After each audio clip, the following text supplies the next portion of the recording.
জন্মশতবর্ষে তাকে জানাই আমার গভীর শ্রদ্ধা ও প্রণাম।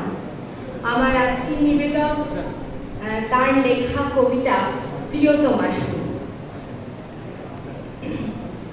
সীমান্তে আজ আমি প্রহরী, অনেক রক্তাক্ত পথ অতিক্রম করে আজ এখানে এসে থমকে দাঁড়িয়েছি স্বদেশের সীমানায়।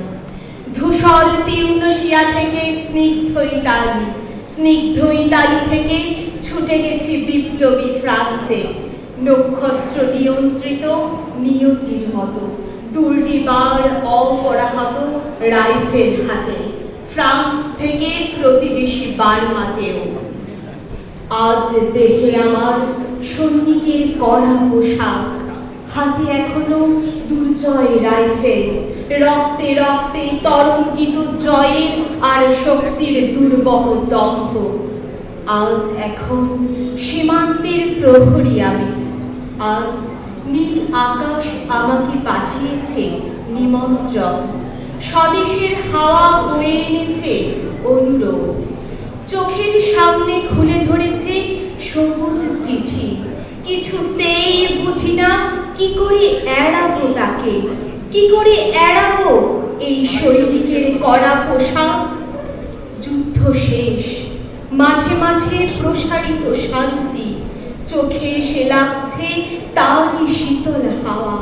প্রতি মুহূর্তে স্লথ হয়ে আসছে হাতের রাইফেল, গা থেকে খসে পড়তে চায় এই কড়া পোশাক। রাত্রি চাঁদ ওঠে, আমার চোখে ঘুম নেই। তোমাকে ভেবেছি কতদিন, কত শত্রুর পদক্ষেপে শোনার প্রতীক্ষার অবসরে, কত গোলা ফাটার মুহূর্তে। কতবার অবাধ্য হয়েছে মন যুদ্ধ জয়ের ফাঁকে ফাঁকে, কতবার হৃদয়ে জ্বলেছে অনুশোচনার অঙ্গারে। তোমার আর তোমাদের ভাবনায় তোমাকে ফেলে এসেছি দারিদ্র্যের মধ্যে, ছুঁড়ে দিয়েছি দুর্ভিক্ষের আগুনে, ঝড়ে আর বন্যায়, মারি আর মরকের দুঃসহ আঘাতে। বারবার বিপন্ন হয়েছে তোমাদের অস্তিত্ব, আর আমি ছুটে গেছি এক যুদ্ধক্ষেত্র থেকে আর এক যুদ্ধক্ষেত্রে। জানি না আজও আছো কি নেই, দুর্ভিক্ষে ফাঁকা আর বন্যায় তলিয়ে গেছে কিনা ভিটে, তাও না জানি।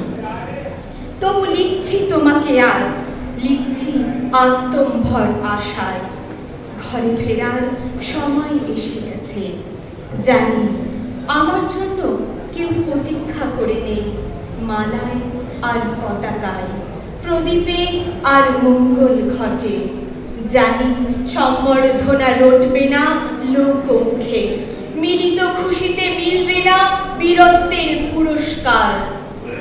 তবু একটি হৃদয় নেচে উঠবে আমার আবির্ভাবে, সে তোমার হৃদয়। যুদ্ধ চাই না আর, যুদ্ধ তো থেমে গেছে, পদার্পণ করতে চাই না মন ইন্দোনেশিয়ায়। আর সামনে নয়, এবার পিছন ফেরার পালা। পরের জন্য যুদ্ধ করেছি অনেক, এবার যুদ্ধ তোমার আর আমার জন্যে।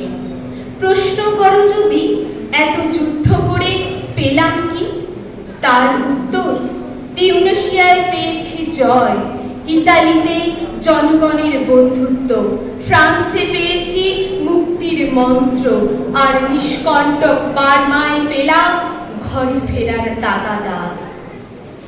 আমি যেন সেই বাতিওয়ালা, যে সন্ধ্যায় রাজপথে পথে বাতি জ্বালিয়ে ফেলে, অথচ নিজের ঘরে নেই যার বাতি জ্বালার সামর্থ্য।